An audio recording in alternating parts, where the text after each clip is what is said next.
नमस्कार। नंद किशोर एजुकेशनल इस YouTube channel में मैं आपका सहर्ष स्वागत करता हूं। मैंने जैसे कहा था कि आपकी अगर जन्म तिथियां हो या शादी की सालगिरह हो तो आप मुझे कमेंट्स करके बताइएगा। तो हमारे दोस्त सुमित जाधव जी का जन्मदिन है 11 फरवरी को, और कालिंदी जी सनान से इनकी शादी की सालगिरह है 11 फरवरी और 14 फरवरी को। सो कालिंदी जी को और उसके हस्बैंड नंदकिशोर सनान से जी को, इन दोनों को और सुमित जाधव को उसके जन्मदिन पर हार्दिक शुभकामनाएं देता हूं। चलिए अब अपना अगले टॉपिक अपना वीडियो शुरू करते हैं। सो पिछले वीडियो में हमने पॉजिटिव वर्ब्स के एग्जाम्पल देखे थे। आज उसके नियमों के बारे में जानकारी हासिल करेंगे। यह भाग दूसरा है। आवश्यक नियम। कारण सूचक वाक्यों पॉजिटिव सेंटेंसेस में कार्य किसी अन्य व्यक्ति के द्वारा कराया जाता है। नियम क्रमांक 2। किसी अकर्मक इंट्रांजिटिव क्रिया का प्रयोग किसी पॉजिटिव को प्रकट करने के भाव में होता है, इसे पॉजिटिव वर्ब कहेंगे और यह अर्थ के अनुसार ट्रांसिटिव होगा। उदाहरण 1 देखो। ये उदाहरण मैंने मराठी वीडियोस में दिए हैं, फिर भी आपकी जानकारी के लिए उदाहरण देता हूं। उदाहरण था, लड़कों ने अपनी पतंग उड़ाई। The boys flew their kite, caused it fly. अगला नियम था, कुछ अकर्मक क्रियाओं के वॉवेल्स को बदलकर कारण प्रकट किया जा सकता है। जैसे LIE लाई का ले होगा, SIT सीट का SET सेट सेट होगा।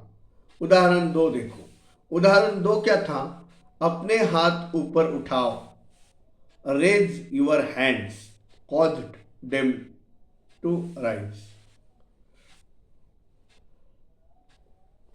अगला नियम देखिए।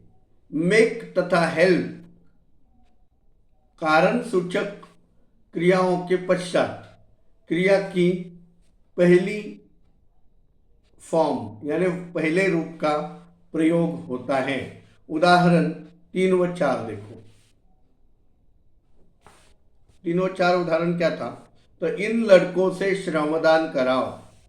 Make these boys do social service. उसने मुझे से यह बोझा उठवाया।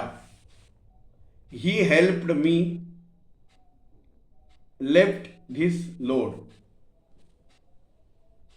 अगला नियम देखिए। मेड और कॉज कारण सूचक क्रियाओं के पश्चात प्रायः काम करने वाले का नाम आता है। उदाहरण 5 व 6 देखो। उदाहरण 5 क्या था? तो उदाहरण 5 यह था कि मैंने नाई से बाल कटवाए। देखो, सो मेड के बाद काम करने वाले का नाम आता है। I made the barber cut my hair. Barber का यहां पे नाम आया। मैंने बच्चों को हंसाया। आई कॉज्ड द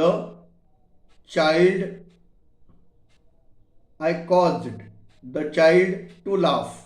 यानी क्रिया का पहला वर्ब आया हुआ है, पहली फॉर्म ही आई है। अगला नियम देखिए।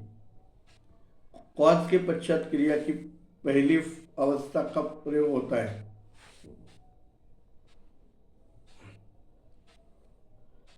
आगे, कॉज के पश्चात क्रिया की पहली अवस्था फर्स्ट फॉर्म से पूर्व टू लगाकर प्रयोग करो। उदाहरण 6 देखो। अपन ने 6 एग्जाम्पल उदाहरण देखा है। गेट और हैव के पश्चात वर्ब की तीसरी अवस्था यानी थर्ड फॉर्म, तीसरे रूप का प्रयोग होगा। उदाहरण 7 व 8 देखो।